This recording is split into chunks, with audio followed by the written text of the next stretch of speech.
What's up, guys? I'm Uncle Freedom, coming to you on a glorious and well-deserved day off. How's it going?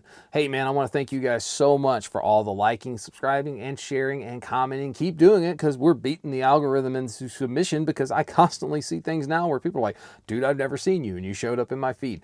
Good job. We're doing it, right? As always, if you're wanting to support the channel, take a look down in that description box below. Anything that says support the channel with a link, that's my link. It goes to either a Google Docs right now or eventually my website once it's done. Anything that you do through those links, you get your cool gear. If you were going to buy it anyway and you buy it through the links, it helps the channel, and I thank you for that. So I made a comment in the first SHTF How Society Fails video where I talked about food and water. And I made the comment during that video that it was another reason we would never survive another Great Depression in our country. And I was inundated, not only in the comments section, but in emails and messages on Facebook and Instagram and on Patreon. By the way, awesome over there. There are videos over there that don't exist here. Fact. People were like, I want to know why you believe that.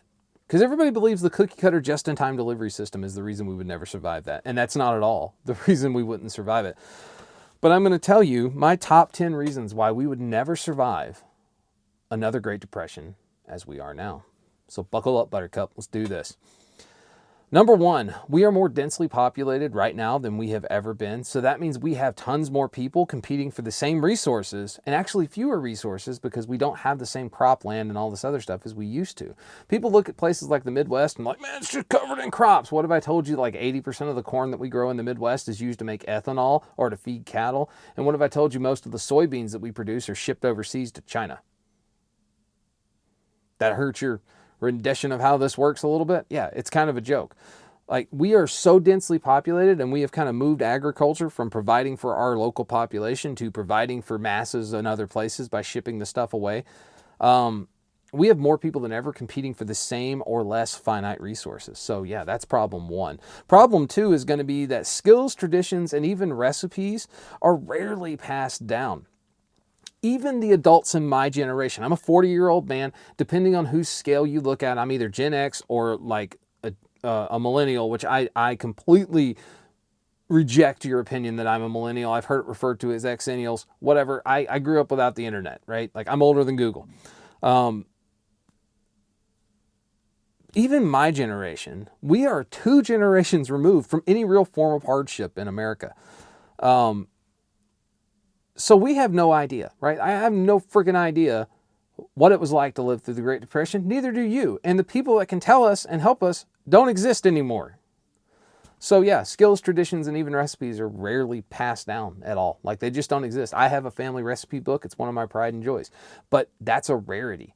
Number 3, even your average modern prepper. This is, pay attention, you in the back, because I'm going to hurt your feelings right now. Even your average modern prepper is heavily reliant on untested knowledge that they gained from either YouTube, books, or classes, but have never implemented in real life. Ouch, right? It's true. It's reality. I can tell you on paper how to start fires with a fire plow, fire saw, bow drill, hand drill method, flint and steel. I can show you and tell you all of the ways to do this, but I can tell you I have never successfully started a fire with a fire plow.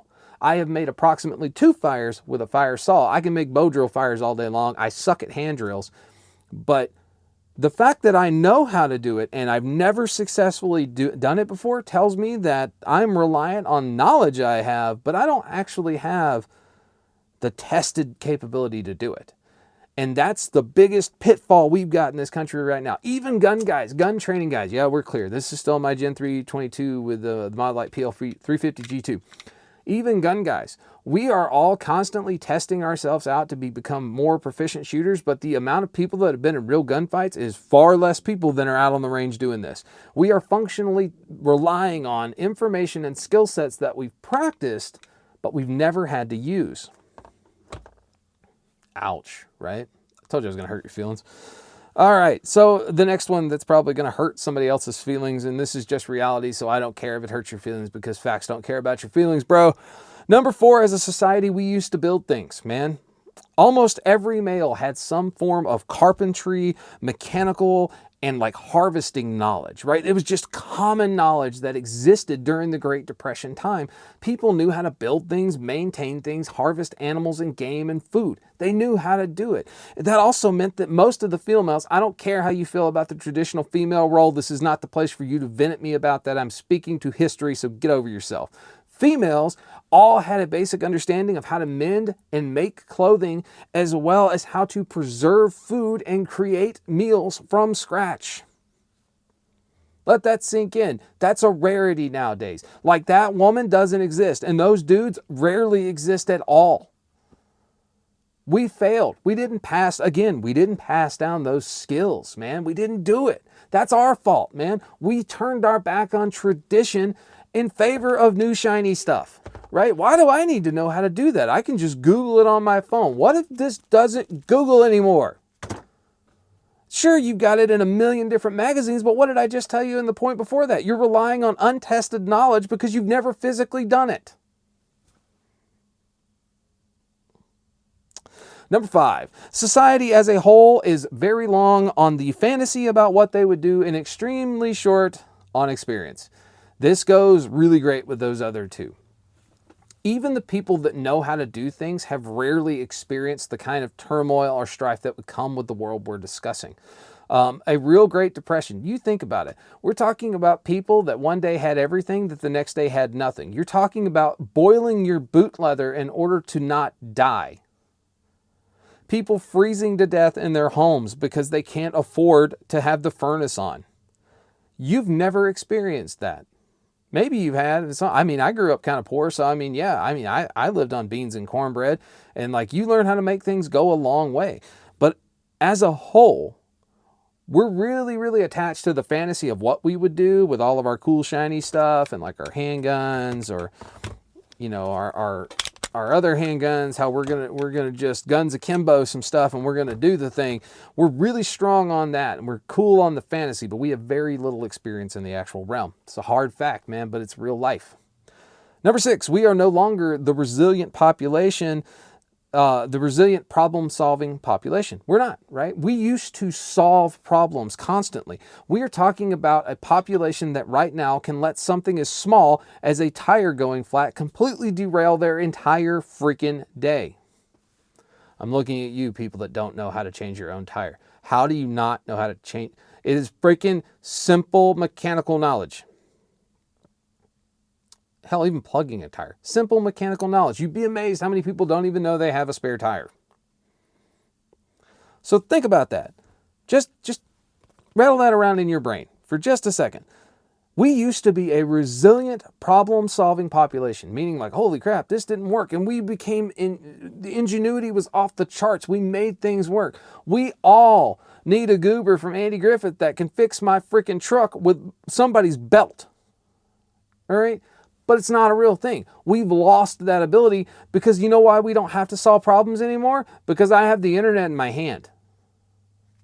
I don't have to be able to solve problems with critical thinking skills. Why? Because I have a Google box in my hand that tells me how to do it. How many people have you witnessed become overly frustrated because they Googled how to do something and they spent an hour realizing they didn't learn crap? We let small inconveniences shut down our lives now. Instead of being critical thinking, problem-solving mammalian people walking around this earth, we don't do that anymore. Sad fact and reality. Hard truth for those people that wonder why we would never say this is going to be a hard truth episode. Just fact. It's going to be a thing. I should also point this out real quick though, that the person who started this trend for this video itself, I promised I'd give him a shout out.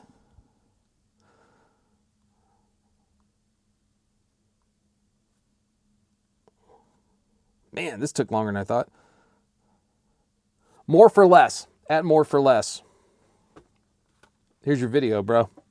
He was one of the ones that first asked for it, so here you go. Number 7, man, y'all need to listen. This whole thing makes me clap and yell at people in the back, okay?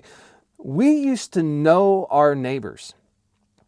Not just the fact that we knew them, but we supported and assisted our neighbors when there was a problem. forming a supportive, tight-knit community. That doesn't exist anymore, man. Like, unless you live in some real, like, Mayberry, like, rural parts of America, that doesn't even exist. Like, we used to know our neighbors. And I mean, literally having a skilled tradesman or assistants on everything from preparing and canning food to borrowing a cup of flour to treating illness and fixing your car was never more than like 2 doors away. Because again, we had critical skills back in the day. We were a problem-solving people, and we developed relationships with actual human beings who lived in our neighborhood and not people 5,000 miles away on the phone. There's nothing wrong with being, engaged in having conversations and considering people from all over the world as your friend, right? Like I do. People that support me on here, you guys are family to me. I love the fact that you let me do the thing that I do, which is rant about things that tick me off like I'm doing right now. But the reality is this relationship that you and I have is never going to be the same thing as you having a physical, tangible relationship with your neighbor 2 doors down that knows how to rebuild cars. Uncomfortable truth. We suck. We failed at this. And you know what happened when we failed? It's rare today that we even know who our neighbor is, or that if they have kids or a dog, right? You should know that they have a dog and his name is this, because if you see him out, the good neighborly thing to do is to call him over to you and put him in your house until your neighbor gets home. You should know their kids. Their kids should know you well enough that if something were to go wrong, they know they can run to Uncle Freedom's house 3 doors down and be like, hey, I have a problem. Mom's not getting up. We don't have that anymore because we have somewhere along the lines have decided that relationships we made online with people we were never going to meet were more important than relationships formed with people 2 doors down in our own community. Husa. Real food preparation is number 8. By the way, real food preparation is a lost skill, and food preservation is almost a myth. Most of the crap we buy in the grocery store is so loaded with preservatives because they need it to be shelf stable for a longer period of time. And if we start buying things like produce, most of the time it's not locally grown. It's from all over the freaking place. And again, it's been genetically modified so that it lasts longer on the shelves, has more yield in what it does. It also can't be replanted. And the actual skill set behind canning and jarring food or preserving meat is such a lost art and skill that it's basically a myth at this point. Number 9, most produce, and I just talked about this, but it's so important. Most produce is so genetically modified and non-heirloom at this point. And by the way, non-heirloom means you can't plant the seeds and grow more stuff. Heirloom means you can plant the seeds and grow more stuff. All of that stuff that we have now is so modified that even the health benefits aren't the same. Take into account that most, like 98% of the crap you're getting in the grocery store didn't even come from your state. Which means that it was relying on for those of you that wondered where this was, here it is, the just-in-time delivery system, meaning if you don't produce it locally, you don't have it anymore. We screwed this up again. Number 10, and I feel like y'all should, we are a self-destructive society. 100%. We are a self-destructive society in the modern day, and we used to be a self-reliant society. We were a society of people that could fix cars, build houses, raise barns, go hunt, grow crops, mend clothes, and assist people around us, not because we got something out of it, because it was the right thing to do.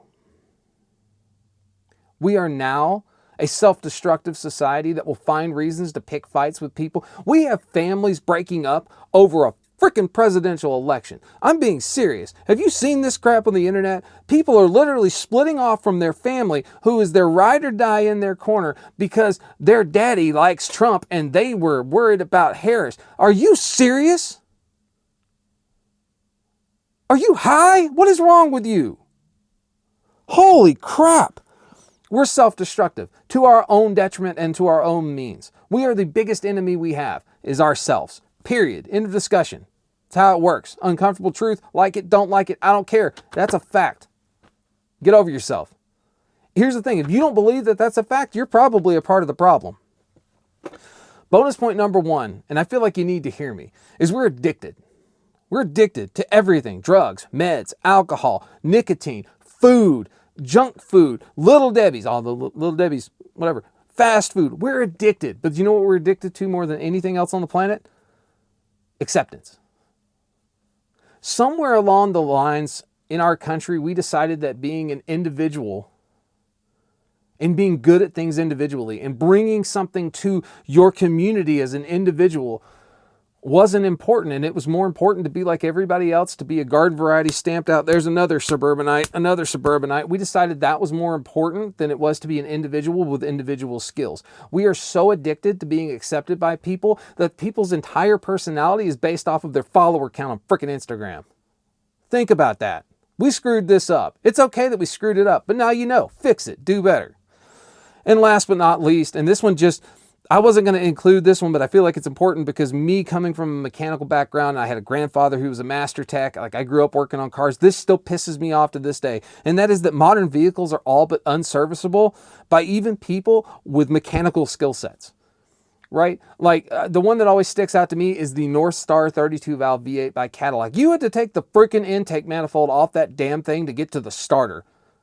Everything they do nowadays with modern stuff, because there's so many freaking computers, and it is literally built so that you have to go pay somebody else to fix your stuff. Again, eliminating your own self-reliance on being able to work on your own vehicles, which was once a time-honored tradition known as the shade tree mechanic. We can't even do it now because we allowed it to become so stupid because we needed to have the next gizmo that we can't do it. I mean, hell, I tell people all the time, like, you do this to a kid, they have no idea what that means. Everybody from my generation knows I'm rolling down a window. Right? There's so many things that like kids don't understand, like calling a girl's house, ask to speak to her from a number that you had to get the courage to go ask for. You're calling on a landline in your living room to a landline in her living room, and the first person that answers the phone is her giant angry cop ex-Marine dad, who you now have to ask for permission to speak to his daughter. And you know what he can do? Ding, hang up on you, right? Kids don't even understand that, man. You used to be able to get mad in a conversation, hang a phone up, and make a statement. Ding! Can't even do that crap anymore. It's just, technology's great, but at some point we lost like some of the coolest stuff known to man, like being able to hang up a phone and make it ding, you know. And if you know what I'm doing now, shit. Everybody's done that at some point. That's a rotary dial phone for those of you that don't know. You younger people watching, please go Google that on your Google machine. Anyway, guys, this has been why we'll never survive another Great Depression. My top 10 list of uncomfortable truths of why we just wouldn't make it. And sadly, it's all our fault. So guys, I am Uncle Freedom. Take care of yourself, take care of each other, and until next time, I'll see you later.